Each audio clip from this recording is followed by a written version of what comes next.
Hello, everyone, and welcome to Talk Nerdy. Today is Monday, April 27th, 2020, and I'm the host of the show, Cara Santa Maria. Today, we're going to be talking to Dr. Merlin Tuttle all about bats. But before we do, I want to thank those of you who made Talk Nerdy possible this week. Remember, Talk Nerdy is and will always be 100% free to download, and that's because of the support from listeners just like you. This week, I want to thank Michael Gaucher, Christopher Pitts, Mary Neva, Pasquale Gelati, Ulrika Hageman, Dudas Infinitas, Brian Holden, Daniel Lang, and David J.E. Smith. If you want to pledge your support for the show, just go to patreon.com/nerdy, and you can learn all about how to do that. You can also visit talknerdymerch.com, or you can rate and review on Apple Podcasts, Google Podcasts, Spotify, Pandora, all the other places. Wherever you listen to podcasts, giving us a good rating or good review is super duper helpful for helping to climb the charts and get more listeners. And ultimately, that all helps with advertising as well. Okay, that's enough of that. Let's get into the show. So this week, I had the opportunity to speak with ecologist, conservationist, and wildlife photographer, Dr. Merlin Tuttle. Now, he has focused his career on bat ecology, behavior, and conservation. He's also the founder and executive director of Merlin Tuttle's Bat Conservation. And his book is called, well, he's written a few, but his most recent book is called The Secret Lives of Bats, My Adventures with the World's Most Misunderstood Mammals. So guys, without any further ado, here he is, Dr. Merlin Tuttle. Well, Merlin, thank you so much for joining me today. I'm delighted to be here, Cara. Oh, good. Me too. So, this is one of the first recordings that I've done I guess that's not completely true, but one of just a few that I've done in the depths of the COVID-19 pandemic. A lot of the recordings that have aired since we've all been kind of social distancing, physical distancing, we could say, or sheltering in place, I had recorded prior to things getting really, really bad. And generally speaking, I've been trying to avoid doing like COVID topical podcasts because I feel like we're all being really bombarded with COVID news right now. But at the same time, it was brought to my attention that you would be a great person to talk to specifically about some of the misunderstandings about animal reservoirs. But of course, I want to get deeper into that and talk about all things bats more generally, because you are the bat guy. Well, I'm always happy to talk about bats. How do you like having that kind of moniker, like everybody knowing you as the bat guy? Well, there are a lot of old timers in Appalachia that never knew me by anything other than the Batman. And so when you were first coming up, studying in university and doing your field research, where were you stationed throughout your different investigations? Well, I obtained my PhD at the University of Kansas in Lawrence, Kansas, but I did most of my field work in the Southeast, particularly in Tennessee and Alabama and Florida. Oh, very cool. And where are you living now? I now live in Austin, Texas. Oh, Texas. I grew up in Dallas, Texas. I just love Texas. I remember growing up and going into the hill country where my grandparents lived in Kerrville and being out on a little rowboat on the lake next to their house and just seeing so many bats overhead. Well, I certainly enjoy living in Texas. Of course, I particularly enjoy Austin because we have 1.5 million bats living under our Congress Avenue Bridge. And I'm very proud to have been the person who got them saved when people were frightened into wanting them eradicated. Oh, well, I'm glad that you mentioned that, because I think that's one of the biggest and sort of most important things that I wanted to focus on with you today, which is, this kind of cultural relationship that many people, especially here in the States, or maybe I should say in the West in general, have with bats. How bats have historically, for some reason, really carried a little bit of a fear kind of relationship, which I know that you've worked almost your entire career to try and change. Well, people simply fear most what they understand least, and bats are excellent candidates for people to fear because they live in unusual places, come out at night, fly erratically, and most of us don't see one except maybe if he's chasing an insect, and that insect may in fact be a mosquito buzzing around our heads. And so many times people see a bat coming after that mosquito and think it's attacking, run for shelter, and because the bat doesn't get them, they think they barely escaped the bat, when in fact the bat just went on to catch a mosquito. Yeah, when in fact, in many ways, the bat was actually probably going to be protecting them. Because Right. mosquitoes really are the biggest disease vectors in the world, aren't they? I've investigated countless claims of bat attacks and never found one to be valid. In fact, in more than Wow. 60 years of working with bats in just about every place where bats can be found, often surrounded by millions in caves, I have yet to ever see an aggressive bat. I've never been attacked by one, nor have I ever found anybody, despite their beliefs in having been attacked, I've never found anyone who had actually been attacked. Yeah. And you do an awful lot of work and have for your whole career, very close to bats, not just studying them from an ecological perspective, but also photographing them. So you've been up close and personal with all different species, haven't you? I've photographed more than 300 species close up, and in fact, I just have never found any reason at all why anybody should be afraid of a bat. Bats will leave us alone. They're perfectly happy to leave us alone if we just leave them alone. The only way to really get at risk of any kind of disease from a bat is if you go out and pick one up and it bites you in self-defense. Mm-hmm. We hear all the time about bats supposedly having more viruses than any other animal.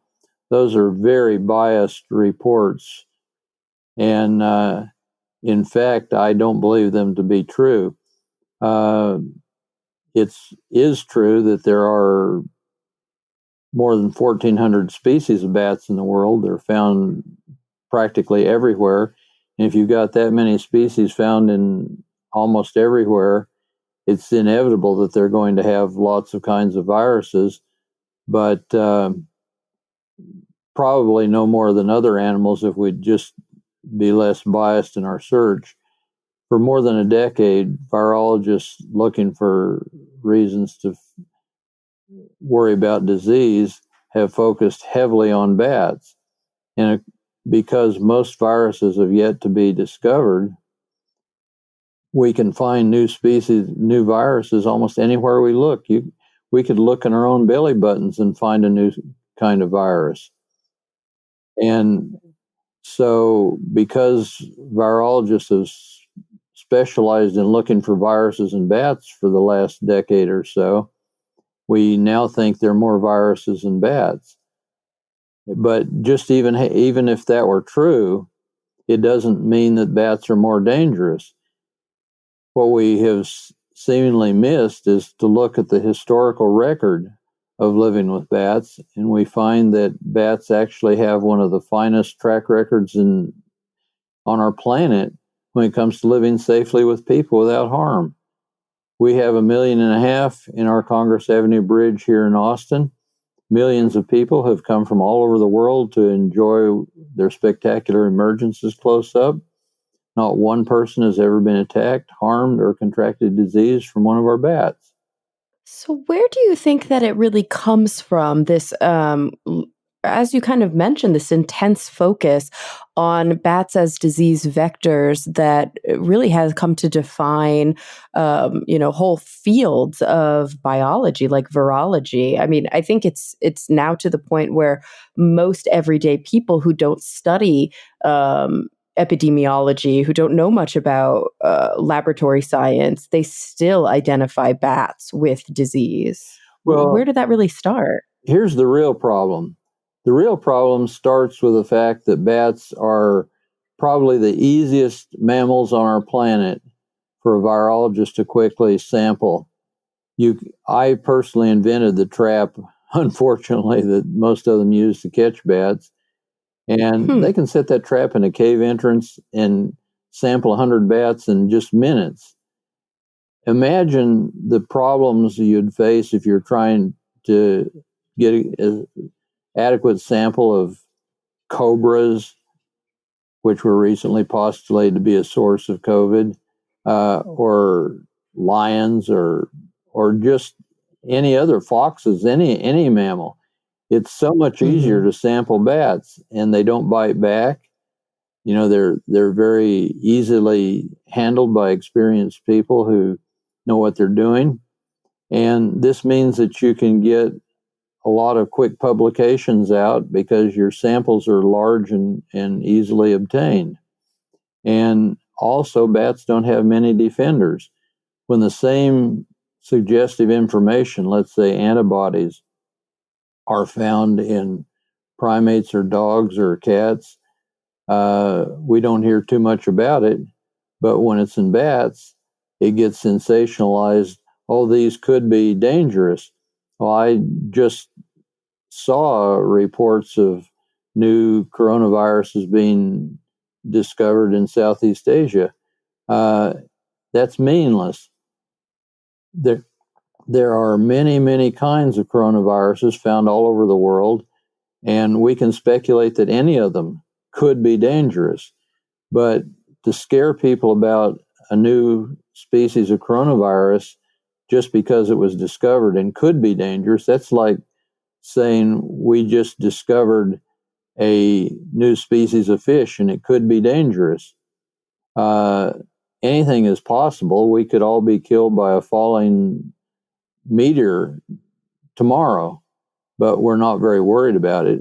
The odds aren't very great that it's going to happen. Yeah, and I think people right now, it's because how their lives have been upended, and because we're kind of living through something that's very unprecedented in many of our lifespans from a generational perspective, are just incredibly hungry for information, and they want conclusions. I think a lot of people really like to think in very black and white terms, and the unfortunate truth is that we're in the middle of data collection. And so it's very hard. People want the hindsight, published report, but really we're having to make inferences right now, only halfway through kind of our scientific journey. When we think about disease, and we think about animal vectors, zoonotic diseases, spillover events, and really like disease transmission in general, one thing that I can point to that I think we know is the case, or at least we have a very good idea was the case based on the historical record, is bubonic plague, the cause of the Black Death, the Black Plague, being transmitted by fleas that were carried by rats. I think we have a pretty good understanding that that's how that spread around. But when it comes to a lot of these modern infections that a lot of times have been attributed to bats, how confident are scientists that actually is the reservoir? Most of this is pure speculation that has been speculated and repeated so many times it's now become facts in people's minds. For example, I almost every day see some report that Ebola came from bats, but there's no proof whatsoever that Ebola came from bats. Oh, wow. In fact, some of the evidence often cited is that on rare occasion they found antibodies to Ebola in bats. Well, what they're not mentioning is that they found, when they looked at wild gorilla feces, they found 10% contained antibodies to Ebola, and in the pygmy population of humans, they found 18%. If they found those same antibody rates in bats, they'd say, "Oh, we've got the culprits." One of my best examples is MERS from Saudi Arabia. Virologists early on predicted that was going to be found to come from bats, when in fact turned out that every single case we know of where a human has gotten sick has come either from another human or from a camel. These same virologists said, but the camels must have gotten it somewhere. And so Right. then they spent millions of dollars trying to prove that it came from bats. But if they had the exact same evidence for bats that they have for camels, they'd say case closed. We found the culprits.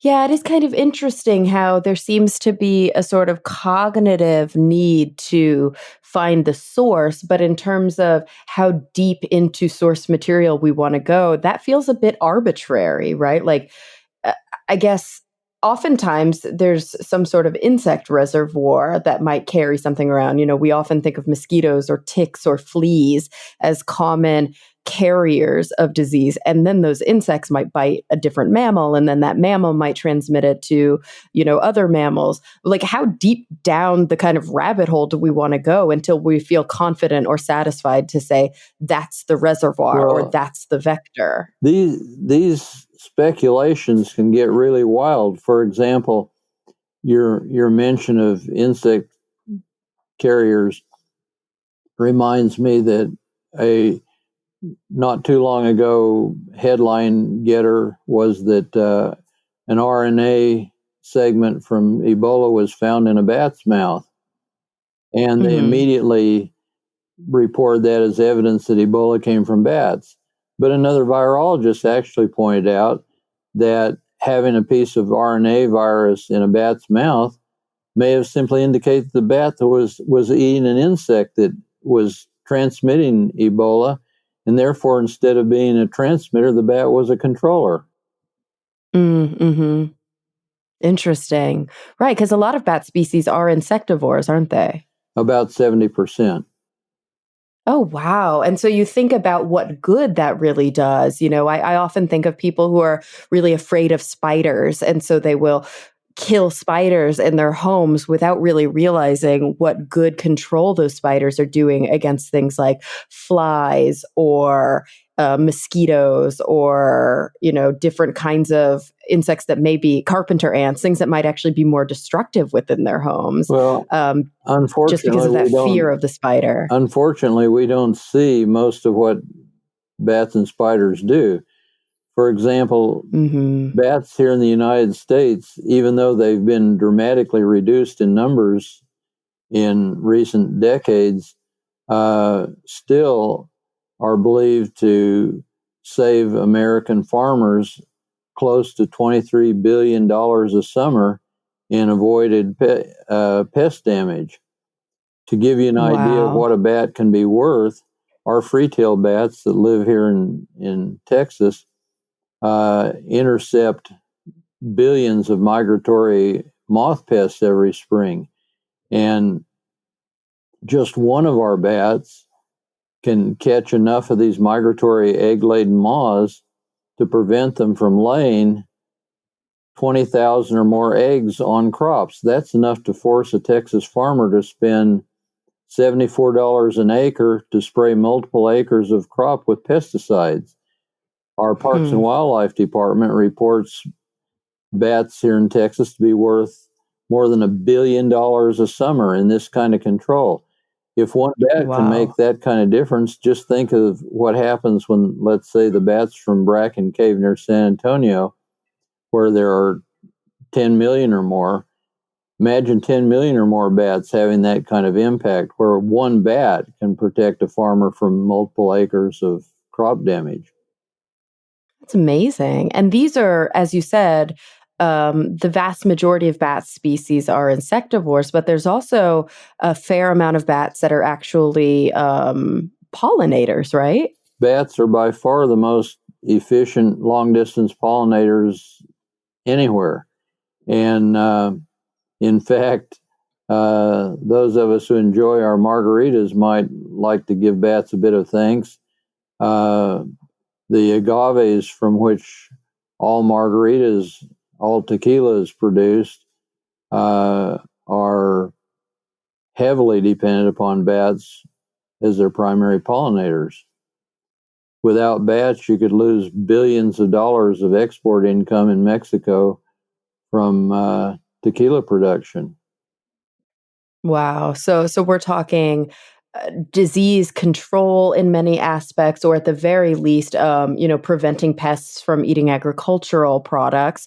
We're talking pollination of different crops that obviously is incredibly important, not just incredibly important, vital to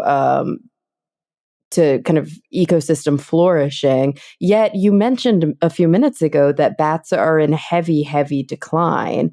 How have those numbers changed in recent years? They're getting worse, not better, Mm. especially in the face of COVID. I've had reports asking assistance from literally worldwide, trying to convince people to stop going out and massively killing bats out of misguided fear of COVID. So what are some of the contributors to the, decline in bat numbers? Is it all kind of human influence, like culling, but also on top of that, things like habitat loss, climate change? All these things factor in. Here in the Mm. United States, we lost, I believe, far more bats before the famous white nose syndrome fungus hit than we have since. We had already lost huge numbers of bats even at the beginning of the last century. For example, Mammoth Cave, Kentucky, uh, clearly housed a absolute minimum of 10 million bats every winter in hibernation, very possibly tens of millions. And by the time the cave was turned over to the National Park Service and became part of a national park, those bats had been so completely destroyed by human made changes in the cave that the Mm. park didn't even know that there had ever been a significant number of bats in Mammoth Cave until we discovered evidence and actual documentation in the mid 1990s. And you mentioned caves, and I think a lot of us think when we think bats, we think caves. Is that the most common place that bats take up residence?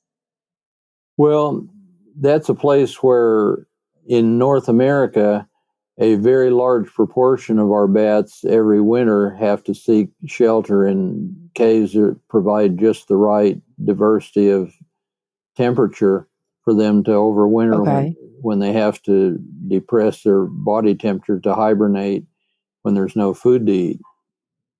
Our insect eating bats, in fact, all of our bats in the U.S., except along the far southern border, are insectivorous. They have to either migrate south for the winter to find warmer climates where they can still find food, or they have to find a Mm. cave that provides suitable low temperatures but not freezing temperatures where they can safely go into hibernation. And Mm. unfortunately, the caves that are best suited for bats are also those ones that are most attractive to humans, and therefore were the first to be commercialized and exploited by humans. And so vast numbers of our American bats were lost before we even became aware that there was a problem. These aren't insurmountable problems. For example, I personally assisted the National Park Service at Mammoth Cave uh, in alerting them that one of the caves on there that's included in the national park uh, had in the past had probably literally millions of bats in it, and it had been improperly largely sealed shut before the Park Service even came along. And we showed how it could be restored, a bat friendly gate put at the entrance instead of a concrete wall. And that was like 25 years ago. And now the park is very proud that that one cave that at that time had no bats left now supports conservatively more than 300,000 endangered gray bats. Oh, And the wow. population is still growing. We have enormous potential for restoring populations. The trouble is, bats are still out of sight, out of mind, except when we hear that they're going to make us sick, and then everybody gets excited about bats. Right.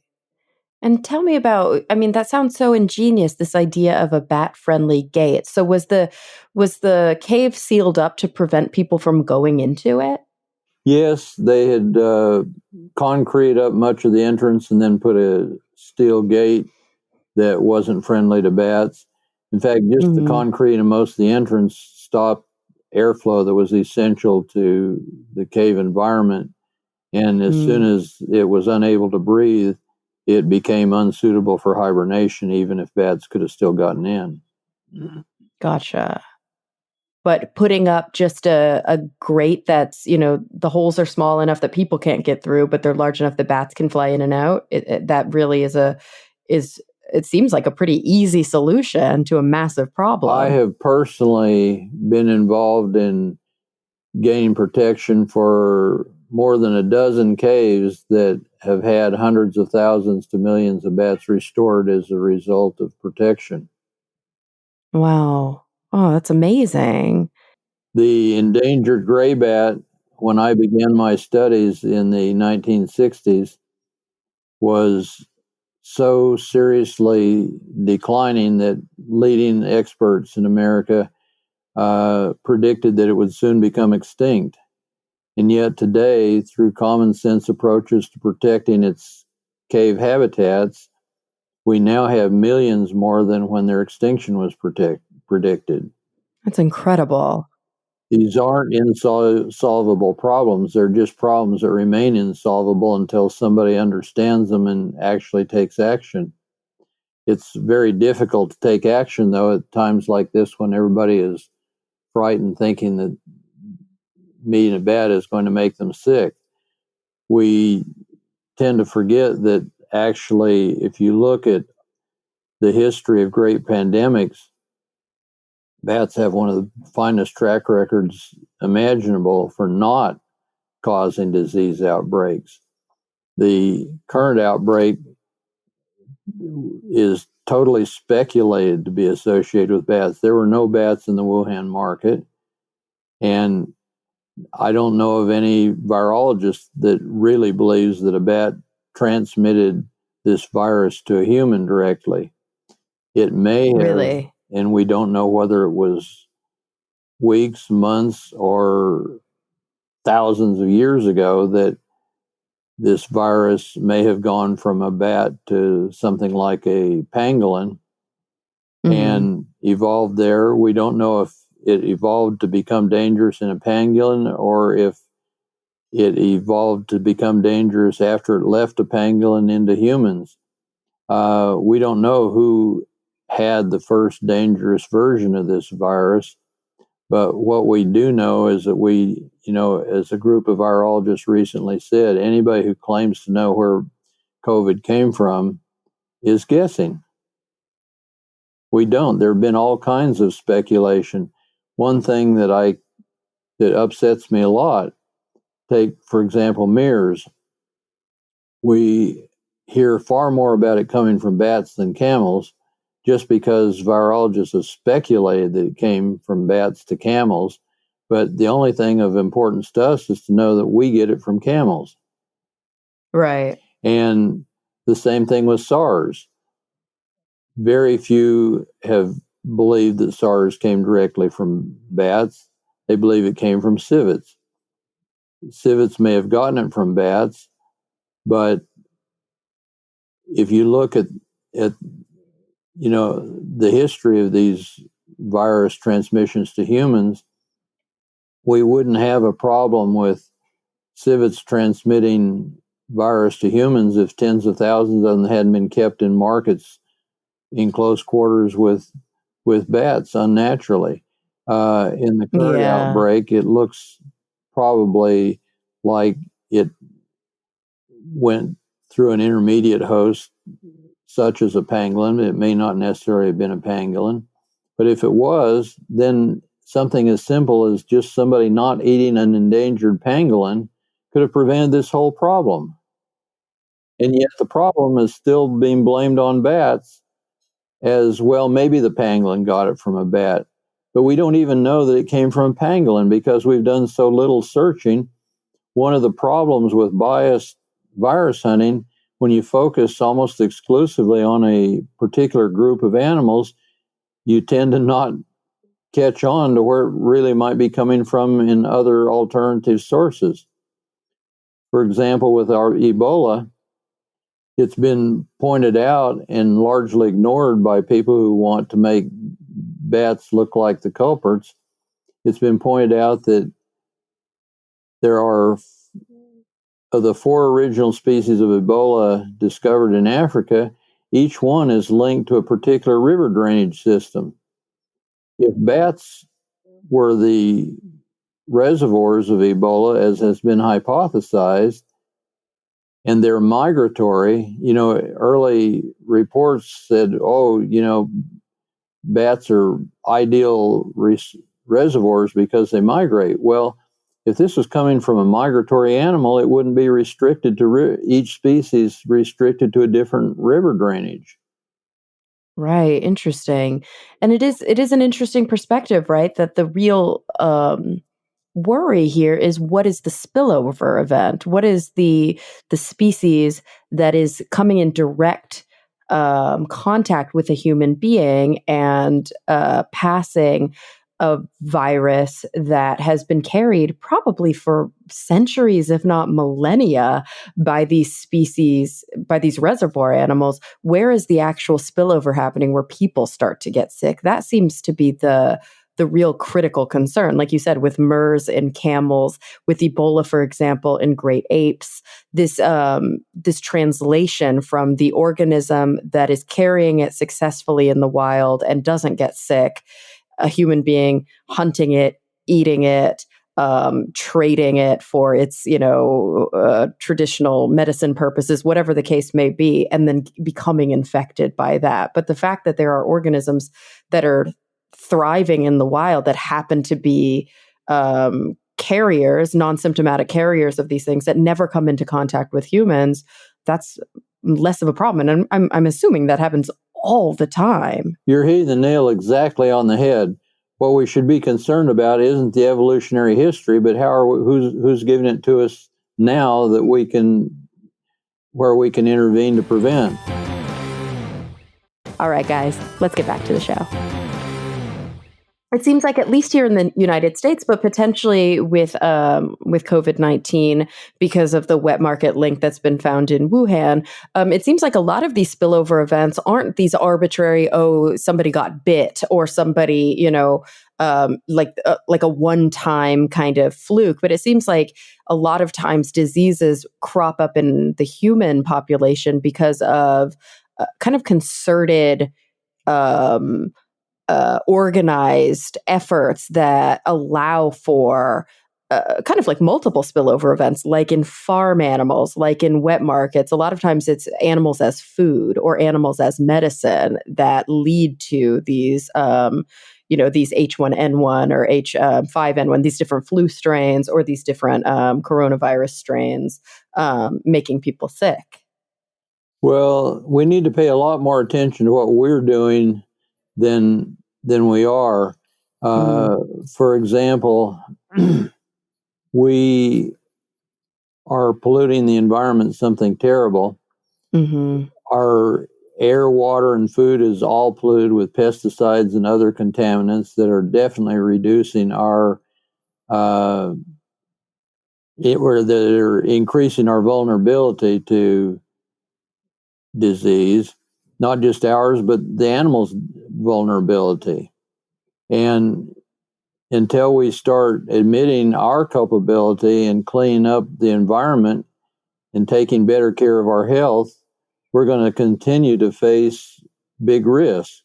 World Health Organization, until very recently, was pointing out that the greatest cause of human mortality wasn't zoonotic disease, but was chronic disease Right. coming from careless health habits. And I still believe that the best way to protect ourselves from corona, not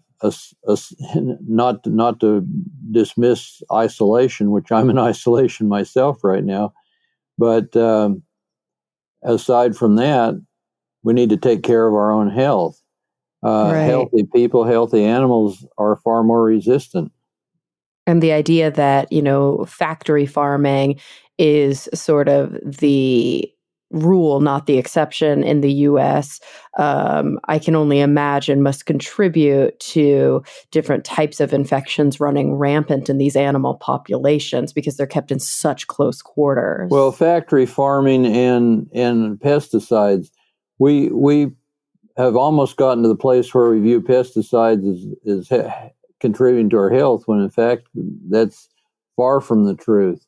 Uh, Here in the United States alone, we use an estimated billion pounds of pesticides annually. They're in virtually everything that we eat, drink, and breathe. And if you want to know a whole lot more about pesticides, I have a resource on my website, merlintuttle.org. It's called Pesticide Addiction, How Bats Can Help. And it points out just how dangerous the pesticides are. Hundreds of scientific publications exist documenting clearly, and I've cited them, that these pesticides are affecting our health, making us more vulnerable to almost everything we can think of that we're afraid of. But instead of paying attention to the pesticides, which are pervasively, continually threatening our health, we're focusing on bats, which might evolutionarily have contributed something, and we can't even prove that they're still involved. It's so interesting too, because it's this multi-pronged issue where you talk about the overuse and reliance on pesticides, contributing in many ways to these health effects, but also on the kind of another aspect of that is that these pesticides are also in some ways really detrimental uh, to pollination ecology. And I think maybe not everybody, but a lot of people are pretty aware of how pesticides have negatively affected bees in nature. But I think we probably don't think about the fact that bats are also really important pollinators, and there must be a negative effect on bats if there's such a negative effect on bees. Well, the negative effects are pervasive. Uh, they're certainly occurring at all levels. Overall abundance of insects is way down. We Mm, generally, I suppose, too many of us think that's good because insects are bad. yeah. The trouble is, we only hear about the few pests that cause problems, and we hear far too little about the fact that we would be dead in a few weeks if all insects ceased to exist. Right. It's the same thing with bats and viruses. Yeah, there are our human bodies contain more viruses than cells. We know very little about most viruses, but we can assume that if there are that many viruses and we're not dying already, that most of them are innocuous or maybe even essential to our health. But we only study Mhm. the ones that are threatening our health. And so we have this view that the world would be better off without viruses. We have this view that the world would be better off without insects. And very shortly, we're approaching the view that the world would be better off without bats. Most, you know, most of those who are frightening the public about bats, I think actually care about bats and like bats. But here's the problem: they like big grants better than they like bats. And Mm. fear is generating huge investiture in multi-billion-dollar investiture in virus hunting, when in fact leading virologists are pointing out that it's much more effective to develop quick survey ability and detection ability, so that when a new virus does develop, that we can promptly get on top of isolating it. Despite all the claims that Right. have been made from various virologists that we could predict where the next pandemic was going to come from, the facts are that those things just don't, those claims just don't hold up historically. Look at MERS. It came from camels in Saudi Arabia. Saudi Arabia had just been predicted as one of the least likely places on our planet for emergence of a new zoonotic virus. Camels were so unexpected that nobody was even looking at them as a source. Zika, West Nile, all three of those came from totally unexpected sources and locations. Zika and West Nile were known many, many years before they caused problems. They didn't cause problems until they were inadvertently transported by people to very different areas. Zika went from Africa to Pacific Islands to Brazil and didn't even show up as a problem until it happened to mutate in Brazil. And so these illustrate very well that we cannot predict in advance where the next bad virus is going to come from. We simply have to be prepared to detect it and deal with it quickly if it does arise.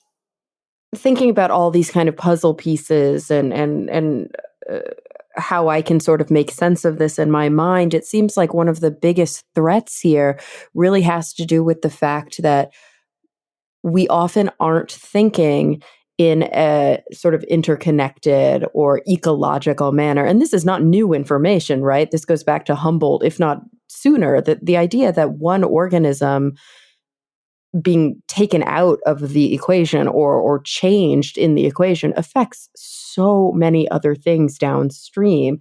And the idea that, as human beings, we think of certain species as quote pests or quote vectors, or maybe we can expand that to say just good versus bad, this very black and white kind of thinking that this animal good, we should make more, this animal bad, we should kill, really has all these just incredible downstream effects that we should know better, right? If you had been successful at eradicating bread mold at one point, you might have gotten a Nobel Prize, but we might have been without antibiotics. Right. Right. And it's just incredible that the kind of the short-sightedness that just uh, recurs over and over and over. And obviously, people like yourself, ecologists, even virologists, like you said, a lot of the people who might be doing this kind of research actually do like these animals. They're biologists. They have this like better understanding of the interplay of these different species. Yet, everyday people like the people who are listening to this podcast right now, the people who listen to, unfortunately, have to listen to our president each week or each day doing these horrifying talks to the people about COVID. You know, don't always have that kind of understanding. Well, the problem with this whole episode has been that from the very beginning, there was all kinds of premature speculation rampant that were made into scary headlines and scary prognostications. And you know, I don't want to imply that all virologists are on the wrong side of this equation. There are many very responsible virologists pointing out the need to quickly detect new problems when they arise rather than trying to predict where they will arise.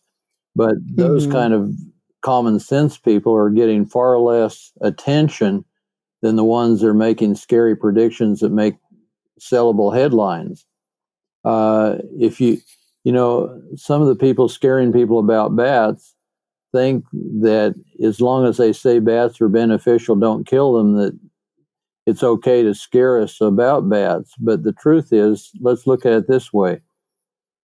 If I have to worry that bats being anywhere near my home could cause my family to die of a disease, it's not going to make any difference to me how valuable somebody says they are.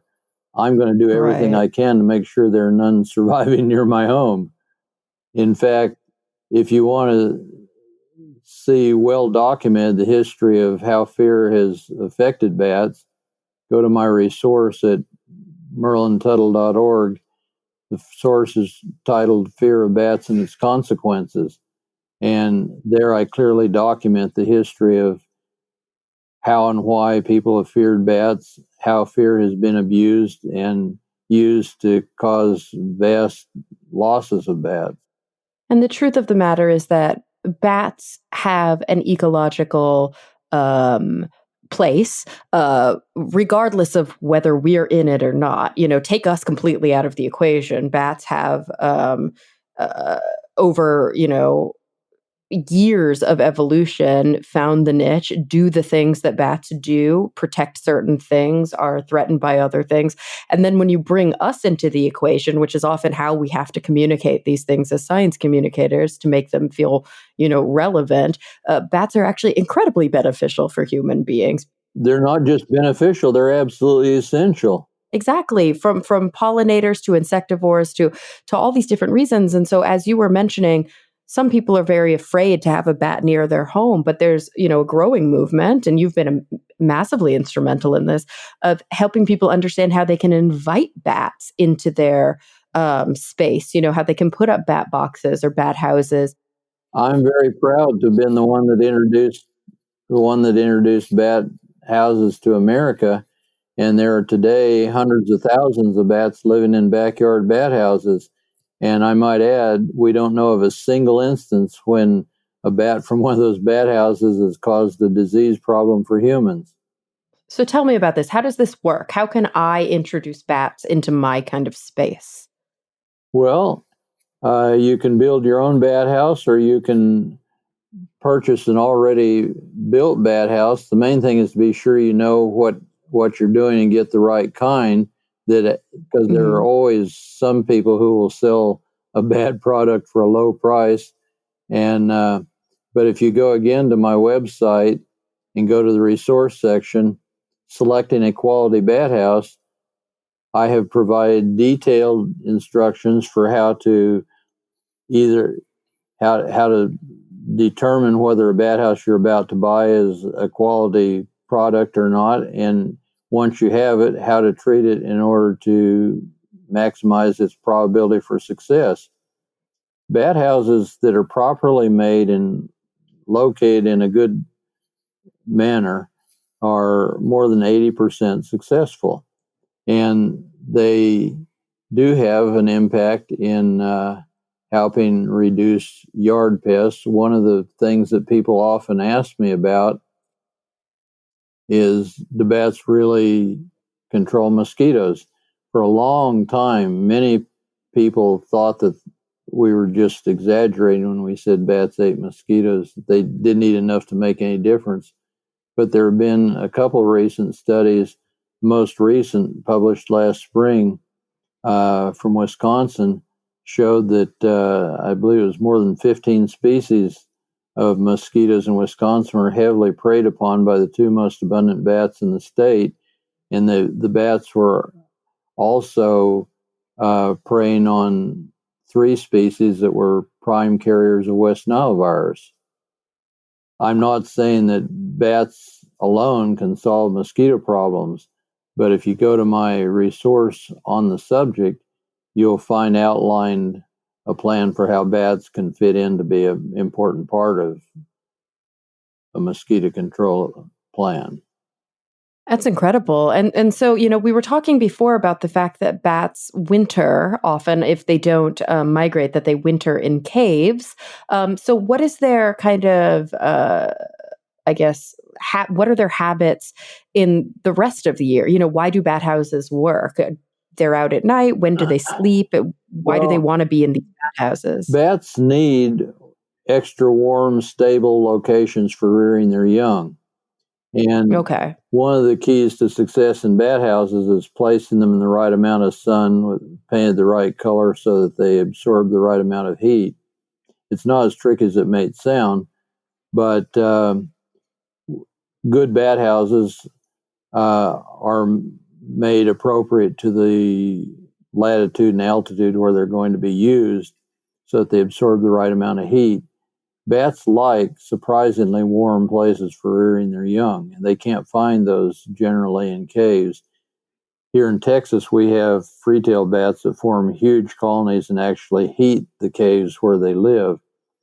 Bracken Cave, Oh, wow. which houses the world's largest remaining colony, has more than 10 million bats. And those bats each have a body temperature of about 102 degrees Fahrenheit. Their shared heating, their body heat, is so strong that when I've gone into the cave, it feels like I'm approaching a radiant heater as I walk closer to a wall because of the heat Huh. radiated by the bats' bodies. And the bats have heated that cave every year for probably thousands of years, so that a cave that would probably be a cold air trap without the bats and would probably not rise above the 70s in temperature is actually so hot that it's hard for a human to stand it. It can be close to 100 degrees because of shared heating. So the bats that do live in caves often have to form very large numbers in order to properly heat the roost for rearing young. And that can be a problem too, because when we deplete their numbers, there may, in many cases, come a threshold below which, when the numbers are reduced past that point, then the bats can no longer successfully rear young at that location. Right. And so we can, in many ways, provide like almost these little satellite areas throughout our cities, throughout our counties, where is it an individual family? Is it a group of bats? I mean, it seems like bats are obviously very social since they roost in like, groups of thousands. So why would a bat be interested or a small cluster of bats be interested in a small house on somebody's property? Well, the houses that hold at least a couple hundred are preferred, but what you may be Right. Okay. surprised to hear is that a house that's only a couple feet wide and a couple feet tall and maybe 6 inches deep from front to back can hold hundreds of bats. Wow. They We put partitions inside that provide crevice roosts, and the bats roost at about more than 20 per running foot of those crevices. And so in a house, let's say 8 inches or so deep, you might have several 2 foot wide crevices, and that adds up to hundreds of bats. Oh, very cool. And is this something that like, my listenership for the show, obviously, because I am here in the States, the vast majority of my listeners are also in the States, but I do have a pretty big following in the UK, in Australia, New Zealand, South Africa, and then in actually non-English speaking countries all over the world. So starting with the US, but then spreading out throughout the world. Are there bats like in every locale, like just different species that are specific to pretty much anywhere anybody would be listening from right now? You can find bats just about everywhere except in the most extreme arid and polar regions. Right. Oh, very cool. So pretty much anybody who is interested in building a little sanctuary or purchasing a little sanctuary and putting it on their property in the appropriate way can invite bats to their And home. incidentally, at that website that I just mentioned, Selecting a Quality Bat House, we also list a number of bat houses that we have particularly approved that are known to be extra successful at attracting bats. Not being on that list doesn't mean you don't have a good bat house, but the ones on that list are definitely checked and tested by me personally. Oh, very cool. And is this something, a lot of people who are at home right now, and, some people are lucky enough to be working from home. Some people, unfortunately, have to be working out in the community because they have essential services. But then a handful of people are very unfortunately underemployed right now, unemployed, furloughed, at home, um, trying to stay active and stay busy during this really difficult time. So, as a project, people can build their own bat houses, can't they? That's right. Although our site on how to select one doesn't give you exact instructions how to build one, you can deduce how one should be built by reading what you should find in a quality bat house. That's very cool. So is it safe to assume that you have bat houses on your property? I don't live where it's feasible.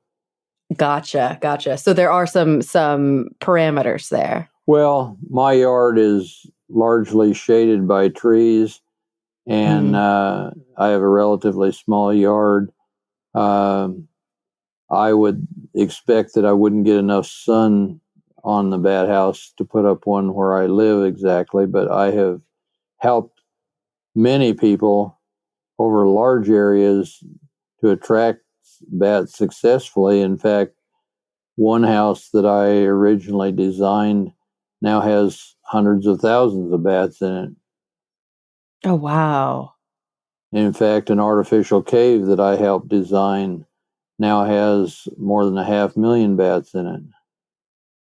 Right, you're working on a bit of a larger scale. Merlin, I have to ask, I mean, it's something that for some reason I glossed over, I guess. When you first, started in this field early on, what drew you to bats? What made it so that you had this real passion and this real focus on researching, these incredible creatures? From my very first memories being like 2 years old, I've always been passionate about nature. I've always enjoyed nature in all forms. And I think I could have ended up being almost any kind of a biologist. I just happened when I was in high school to live near a bat cave. And Hmm. in watching the bats, I discovered that they were doing things that the books said they didn't do. I got my mother convinced to drive me to the Smithsonian in Washington, D.C., so I could talk to the experts who wrote the books. And they were impressed and gave me several thousand bat bands and said, "Why don't you band some and see if you can figure out where they go?" I got incredibly lucky and personally discovered my banded bats 100 miles north that I'd banded in the fall, found them hibernating 100 miles north.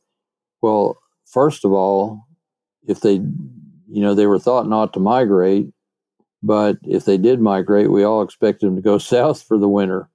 So it was a Right. doubly big discovery that led to my eventually banding more than 42,000 of those bats. Oh, wow. And when was this?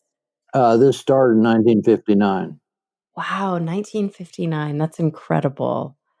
And it's been a lifelong passion since. And anybody who's interested in more of the historic side of my work, uh, my book, The Secret Lives of Bats, uh, goes through a lot of my life experiences in bat conservation, and you can glean a endless amount of information about bats and see thousands of pictures of hundreds of species by just going to my website at merlintuttle.org.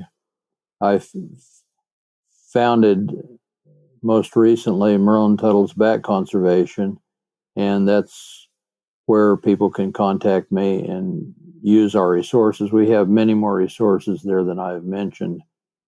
Oh, absolutely. Yeah, you could spend hours on your website learning about bats and like we mentioned before, looking at these beautiful photographs that you've taken over the years.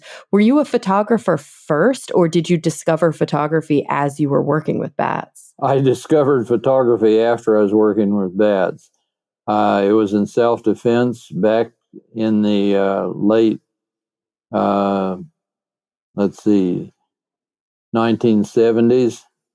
I was Mhm. asked by National Geographic to write a book chapter about bats. I did. And when I went to Washington, D.C. to look at the proofs for my chapter, I was horrified to see that all the pictures of bats showed them tormented bats snarling in self-defense. And I said, Right. my God, you'd never show those kind of pictures of any other kind of animal. They're completely unnatural. And the editor was very sympathetic and assigned one of his staff photographers, Bates Littlehales, to go out and spend a month in the field with me trying to get some good pictures of bats. In that month, he learned just how difficult it is to get a good picture of a bat. And I learned what he knew about photography. The poor guy could hardly go to the restroom without me asking him how and when. And so I picked up pointers from him. And then later, when National Geographic wanted more pictures of bats to go with the book, he said, well, I taught Merlin what I know. Why don't you send him? And that was my first National Geographic assignment, was to get books for their Wild Animals of get photos of bats for their Wild Animals of North America book. And in taking those photos, I discovered that photography was incredibly powerful as a tool in changing people's attitudes about bats. They simply hadn't seen bats as they really were, didn't understand them, and through photography, I've been able to communicate a huge amount of knowledge of bats and their values. Ugh, I love that story. That's so wonderful. Well, Merlin, I've kept you for about an hour now, and I always close my podcast by asking my guests the same two questions. But before we dive into that portion, I just wanted to ask you if there was anything that we hadn't talked about today that you want to make sure that we cover. Well, one thing we didn't cover is that bats are not just the world's most efficient pollinators, but they're also the world's most efficient long distance seed dispersers. In Africa, where we hear so much about them supposedly being dangerous, they account for up to 95% of the first seeds dropped on cleared, abandoned farmland that contribute to reforestation. Oh, wow. I mean, that's a hugely important role. That's incredible. I had no idea.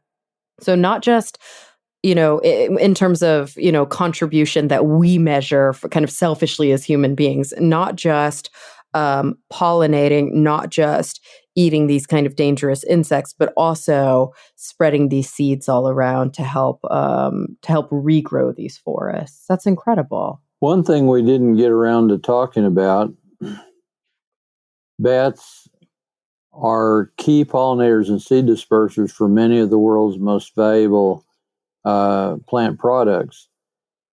Hmm. 70% of our favorite fruits from tropical and subtropical areas come from plants that rely on bats as their primary original seed dispersers or pollinators. Bananas, mangoes, dates, figs, avocados, all come from bat-dependent plants. The most valued fruit in Southeast Asia, the durian, worth billions of dollars a year, can't even be grown in orchards without bats to pollinate them. In Africa, the most famous tree, the baobab, often referred to as the tree of life, is Hmm. worth more than $1 billion a year in annual fruit sales as a basis for vitamins. If you look ecologically, starting in the southwestern United States and going out through the Caribbean and down through Latin America, literally hundreds of species of columnar cacti and agave plants rely on bats as their primary pollinators and or seed dispersers. In fact, the world's biggest cactus, the giant cardone, is heavily reliant on bats for both pollination and seed dispersal. And if we were to lose bats from these systems or even diminish their numbers too much, we could upset the entire systems. And again, agaves that depend on bats are worth billions of dollars a year just to the Mexican economy alone. Why do you think it is that we just simply don't know that in the general public? Do you think it's because the bad press, kind of the bad raps and the fear overshadow these important roles? Unfortunately, fear sells. Yeah. And scary headlines about bats causing the next pandemic are far more reader attractive than Mhm. telling you that bats are very important. Right, it makes sense, and you're right, it is incredibly unfortunate. Well, Merlin, I'm definitely interested to hear what your answers to these, final two questions are, especially with all the wealth of knowledge that you've offered us today. And they're kind of big picture questions. So, are you ready for them? As ready as I'll ever be, I guess. All right. So I want you to think about the future in whatever context is relevant to you. It could be obviously the future of your work, the future of your family, the future of humanity. And I want you to tell me first, what is the thing that really has been keeping you up the most at night? The thing you're most concerned about, maybe even a bit, I don't know, pessimistic about? But then on the flip side of that, what are you sort of genuinely and authentically hopeful for? What are you looking forward to?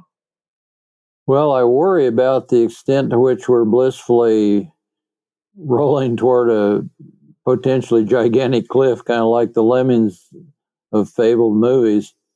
Um, we're not paying adequate attention to the fact that we're dramatically polluting the environment that supports us, that we're weakening not only the health of animals like bats and humans, but we're also destroying whole systems that support us. And Yeah. there are limits to how many of us, we could harm the world almost endlessly when we were a tiny fraction of the world's inhabitants. But the larger and larger our population grows, the less and less leeway we have for tolerating further damage to the environment.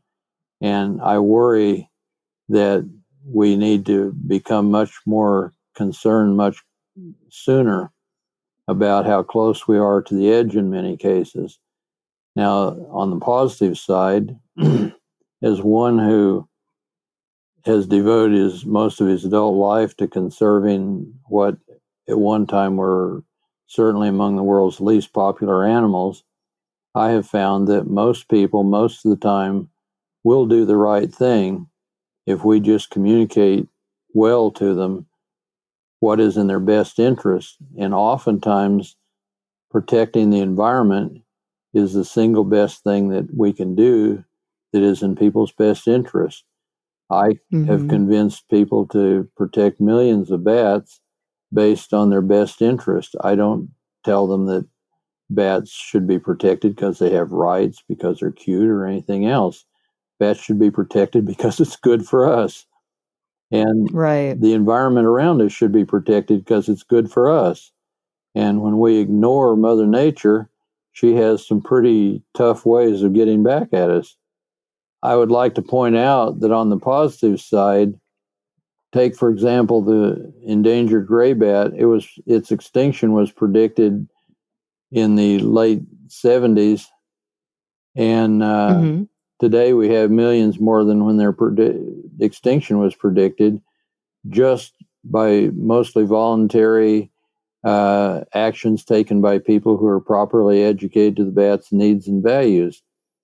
What we face today is a huge need for scientists to have more incentives to help people understand the environment and solve environmental problems instead of just scaring people about the environment to get bigger grants. Right. Yeah, I mean it's very cool to know that it's something that we can all be involved in a lot of the ways that we talked about today. And also if people want to learn more about that, as you mentioned before, they can go to merlintuttle.org and see like just a wealth of resources to learn how they can get involved and just to read up and become more informed, which is in many ways one of the best things that we can do. There's a resource on my website, making winning friends not battles. And there's actually a video you can watch which explains the power of winning friends instead of battles. We far too often assume that people doing things we don't approve of are bad, somehow evil, when in fact they're just ill informed and would very much appreciate us sharing our knowledge with them. Right. Yeah.